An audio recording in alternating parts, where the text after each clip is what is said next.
네, 안녕하세요, 여러분. 어제까지 해서 입출식년경까지, 그러니까 대념 적용, 신념 적용, 입출식년경 세 개의 수행경전을 다 독송하고 새롭게 해석해서 마쳤습니다. 오늘부터 우리가 이제 이 별책에 수록한 마지막 경이지요. 분량이 좀 많아서 독송집에 넣기가 좀 애매해서 원래는 독송집의 분석 파트에 들어 있어야 하는 분석경 중에 하나죠. 사여의족에 대한 분석경을 분량 문제 때문에 따로 뽑아서 이 별책에 수록했는데, 뭐 보면 그렇습니다. 그 사여의족이라는 교리가 좀 많이 어려워요. 구체적으로 무엇을 말하는 것일까 하는 부분에 대해서 뭐 아직까지도 좀 온전하게 해석해내지는 못한 것 같다. 그런데 어제까지 이렇게 세 개의 수행 경전을 마무리를 하면서 느낀 것이, 그래도 우리가 작년 초에 수행경전 특강으로도 세 개의 경을 짚어보고, 또 이후에 별책을 만들면서 반복해가지고 수행경전도 독송하고 해석을 하는 과정에서 시간이 갈수록 좀 더 상세한 해석이 가능해졌다. 사실 뭐 어제 그제 해가지고 입출식년경의 거의 어떤 마지막 부분까지도 우리가 해석을 해낸 거는 진짜 입출식년경의 해석에서 이제 거의 다 왔구나. 세 가지 수행경전이 통합해서 알려주는 수행의 중심개념, 사념처로 시작해서 사마타 윗바사나로 완성되는 이 수행에 대한 우리의 이해가 이제 거의 완성 단계까지 가고 있구나 하는 생각이 드는데, 마찬가지 요 사여의족과 관련한 해석도 아직은 좀 부족함이 있지만, 그래도 뭐 오늘하고 다음 월요일까지 이틀 동안 독서 마치면서 조금 접근해 보면 제법 더 그러니까 해석에 접근이 될 거고, 뭐 다음번에 한 번 더 순환해 가지고 이 별책까지 독송을 마칠 때쯤이면 사여의족에 담겨 있는 의미도 우리가 거의 잘 해석해낼 수 있을 것이다 라고 생각을 하게 됩니다. 예, 뭐니 해도 공부는 시간을 더해가지고 쌓아갈 때 그 쌓이는 힘으로 공부가 완성된다. 부처님이 의도하는 바에 우리가 접근할 수 있다 라는 부분. 예. 아니 제가 이 사여의족 분석경을 어떻게 이 의미를 이해해야 하나 하고 오늘 독송을 위해서 또 봤는데 아직도 잘 모르겠는 거예요. 그래서 제가 아직 잘 모릅니다 여러분 하고 고백을 하고 있고요. 네, 뭐 그렇게 좀 보고, 자 51번 상류따 20번 분석경 사여의족에 대한 분석입니다. 보면 관심의 삼매, 정진의 삼매, 마음의 삼매, 관찰의 삼매, 네 개의 삼매를 제시하고, 이어서 각각의 삼매에 노력의 행들을 갖춘 여의적이란 뒷부분이 공통되게 더해져 있죠. 그래서 이제 거기에 사여의족이게 되고요. 그런가 하면 사여의족을 이렇게 닦고 이렇게 많이 행할 때 육신통을 성취한다 라고 해서 여기서 이제 한 가지 좀 고민해 봐야 하는 게, 사여의족이라는 게 자체적으로 깨달음까지를 이끄는 수행 과정을 포괄해서 말하느냐, 아니면 사여의족에 의해서 법이 드러난다. 법이 드러나면 드러나는 법이 그 법념조회 과정 해가지고 여실지경까지는 이제 우리 같이 가는 거. 우리가 이게 염처와 염처수행 이런 경우에서도 보았지만 산염처의 과정에서 법이 드러나는 데까지를 말하면서도 드러난 법에 대한 1차적인 대응, 관찰에서 여실직연까지를 말하듯이 사여의족을 이렇게 닦고 이렇게 많이 행한다라는 것이 사여의족 자체로서 완성이냐, 아니면 사여의족이 내적인 심의사마타에서 법을 드러나게 해서 드러나는 법에 대한 이어지는 관찰까지 해서 여실직연을 말하고, 이렇게 여실직연을 하면 그 이후의 과정이 육신통을 성취하는 과정이 가능하다. 사띠도대가 확보가 되면 사띠도대 위에서 깨달음이 가능하다. 요런 의미로, 그래서 사여의족은 내적인 심의사마타에서 법을 드러나게 했다. 여실직연까지 요렇게 제한적으로 봐야 할지. 여기 이제 왜 그런 부분을 좀 보게 되냐 하면, 우리가 두 번째 경 까야 같다 사띠수당, 몸에 속한 사띠경 신념처경에서 보면 거기도 후렴을 통해 가지고 내적인 심의사마타에 의해서 법이 드러나는 데까지를 소개하거든요.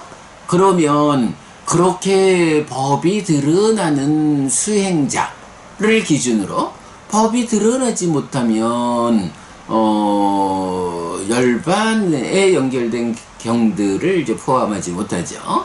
그러나 이렇게 내적인 심의사마타에서 법이 드러났다라고 하면 열반으로, 그러니까 명으로 연결된 법들을 포괄하게 되고, 그때에 마라의 지배력 안에 있느냐, 마라의 지배력에서 벗어나느냐, 요 부분을 말하잖아요. 그리고 나서 이제 10가지 이익 이래서 깨달음의 과정을 설명하고 있거든요. 그래서 보면 신념처경도 구조가 13번의 후렴을 통해 가지고 내적인 심의사마타에 의해서 법이 드러나느냐, 그래서 드러나는 법에 이어지는 연결된 관찰, 이래서 여실직연을 말하고 이후에 깨달음의 과정을 말하는, 요렇게 보면 사여의족을 이렇게 닦고 이렇게 많이 행할 때 육신통을 성취한다 라는 요 말이 사여의족 자체로서 깨달음이냐, 아니면 사여의족만으로는 내적인 심의사마타로서 법을 드러나게 하고, 그래서 자연이 따라오는 걸로 법의 윗바사나로 여실직연하면, 이렇게 여실직연했다, 사띠토대를 갖췄다, 그런 사람이 육신통을 성취할 수 있다. 요런 의미로 봐야 할지 하는 부분 좀 고민스러운데 더 좀 지켜보고요. 자, 어제든 그 부분 우리 월요일날 더 좀 짚어보기로 하고요. 오늘은 자, 이렇게 이제 분석경의 사여의족은 관심의 삼매, 정진의 삼매, 마음의 삼매, 관찰의 삼매라고 삼매를 4단계로 제시하고 있어요. 그리고는 그 뒤에서 노력의 행들을 갖춘 여의적이라고 했는데, 사실은 이 부분이 관심, 정진, 마음, 관찰의 삼매에 따르는 후렴이다, 이렇게 볼 수도 있죠. 지난번 순환할 때 이 부분을 후렴으로 보자 라고 이제 제가 제안을 한번 해봤는데, 그렇게 볼 수도 있겠어요. 그럼 이 후렴이 결국 빛나는 심을 닦는다 라고 해서, 빛나는 심을 닦으니까 법이 드러나는 요런 관점으로 그 내적인 심에 삼았다, 요렇게도 좀 볼 수 있겠다 라고 이제 한번 이제 접근을 해봤는데, 자, 오늘은 이런 노력의 행들을 갖춘 여의족, 요렇게 뒤따른 부분은 요 정도만 말씀 그 후렴으로 볼까요? 요렇게 이제 말씀드린 거로 덮어두고 월요일날 그 부분 살펴보기로 하고, 자, 오늘은 이제 앞에서 네 가지 삼매라는 것은 어떤 의미일까? 관심의 삼매, 정진의 삼매, 마음의 삼매, 관찰의 삼매 이랬거든요. 요거는 어찌 보면 단순하다 할 수 있겠죠. 우리가 대념처경이 말하는 신수신법 사념처라고 할 때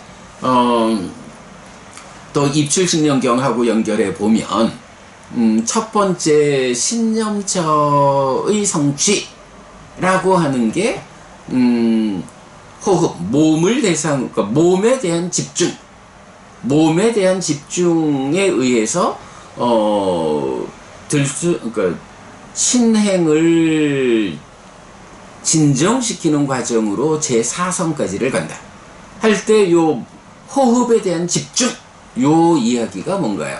이게 사실은 욕탐을 제어하는 요 과정이잖아요. 1차 인식의 과정. 그러니까 그 1차 인식에서 공동주관으로 욕탐이 참여해서 호흡에 마음을 딱 집중해주는 요게 욕탐, 찬다라가, 탐을 싣고 오는 관심, 요거죠. 관심의 삼매라는 것은 이렇게 신념처에 자리하는 1차 인식의 영역이다. 1차 인식의 자리, 이렇게 보면 되겠고, 그럼 두 번째 정진의 삼매라고 하면 정진이란 말은 이제 아무래도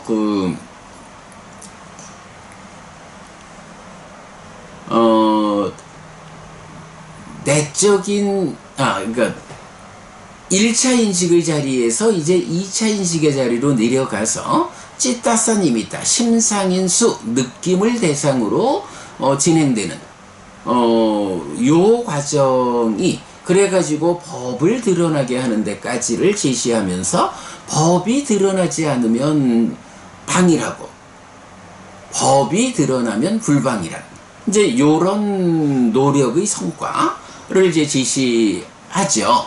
그래서 정진의 삼매는 기본적으로 2차 인식의 자리에서 심상, 수를 대상으로 진행되는 법이 드러나게 하는 과정, 이렇게 봐야 되죠.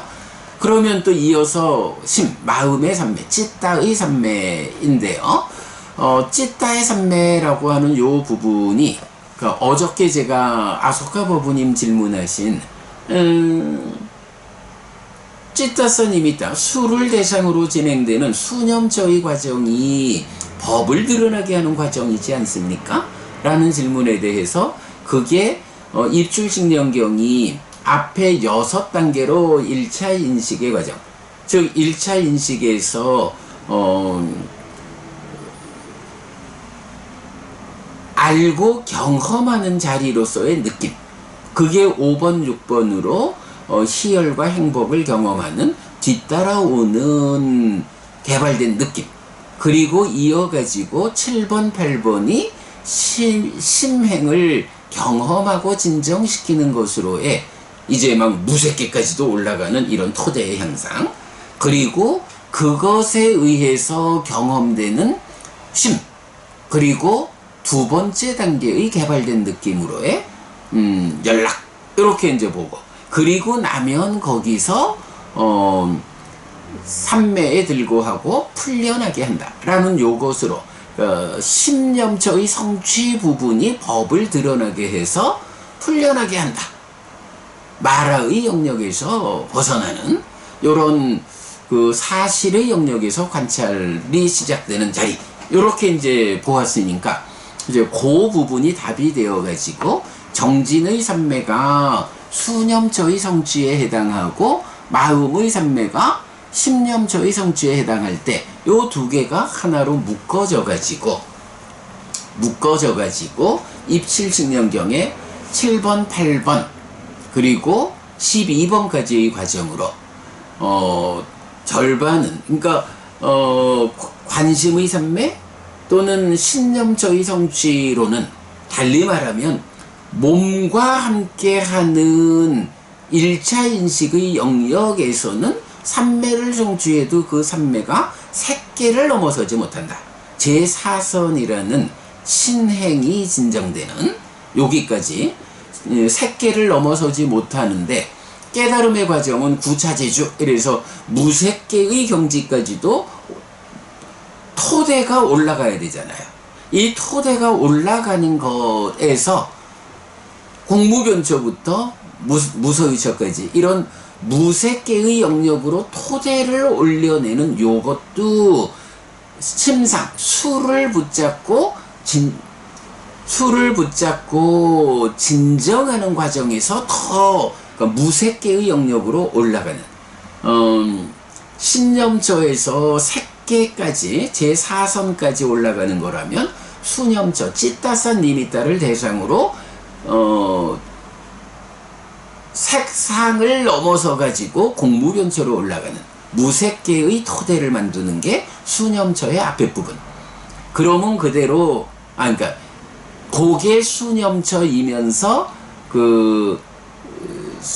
수념처이면서 심상을 대상으로 해서 진정해서 상을 가라앉히는 일을 통해서 무색계의 토대로 올라서고, 그러면 거기에 따르는 심의 경험과 2차적 개발된 느낌에 이어가지고 이제 벗어남으로 가기 위해서 내적인 심의 사마토로 법을 드러나게 하고, 그리고는 풀려나자라고 법의 윗바사나로 마음을 돌리는, 뭐 요만큼이 이제 신념처의 성취, 이제 요렇게 보는 거죠. 그러니까 요 부분 그저께도 제가 그 부분을 정확히 이제 사실 저는 그 부분을 인지를 못했었죠. 그런데 이제 아소카 법부님이 그 부분을 지적하셔서 제가 이제 따져보니까 수념처의 성취와 심념처의 성취가 이렇게 찌따선 니미따를 붙잡고 진행되는 요 과정을 무색계라는 토대를 만드는 것으로의 진정의 의미로서의 수념처, 그리고 거기서 이제 벗어남으로 나가기 위해서 법을 드러나게 하는 과정으로의 신념처, 이제 요런 부분을 좀 구분을 해냈던 거죠. 예, 관심의 삼매, 정진의 삼매, 마음의 삼매, 그렇게 보면 되고, 이어서 관찰의 삼매라고 하는 것이 이렇게 이제 마음의 삼매, 신념처의 성취 과정으로 법이 드러나서 이제 풀려나게 하면서 수행을 하는, 요렇게 되면 이제 염정지로 접근이 되어 가지고 그때부터는 무상과 바램과 소멸과 노음을 이어보는 법념처의 과정, 법념처의 과정으로의 관찰의 과정이 관찰의 삼매, 이렇게 되는 거죠. 그러니까 일단 오늘은 그 사여의족이 관심, 정진, 마음, 관찰이라는 4단계로 진행되는 삼매를 제시하고, 거기에 이어서 노력의 행들을 갖춘 여의족, 이래서 노력의 행들이란 어떤 노력을 하느냐라고 하는 부분을 후렴 삼아 제시되는 요 구조에서 앞에 있는 4단계로 제시되는 삼매가 어떤 의미를 갖느냐 하는 부분을 뭐 그냥 간략하게 좀 소개를 했고요. 노력의 행들이라고 하는 요 후렴 부분은 어떻게 이해해야 하는지 하는 것은 월요일날 다시 좀 살펴보도록 하겠습니다. 뭐 시작하면서 말씀드렸듯이 아직까지 제가 사여의족에 대해서 좀 분명한 이해가 부족하다라는 거, 그래서 아마 이건 뭐 요번 오늘하고 월요일날 사여의족을 설명하는 데는 어려움이 좀 있을 거고요. 그래도 이렇게 접근되어 가는 것이 좀 표가 나니까 다음번 순환에 와서 분석경을 독송할 때는 좀 더 명확하게 거의 확정적인 답을 우리가 말할 수 있을 것 같아요. 자, 여기까지 아침 독송과 해석 마무리하고요. 상류다니까야 공부하겠습니다.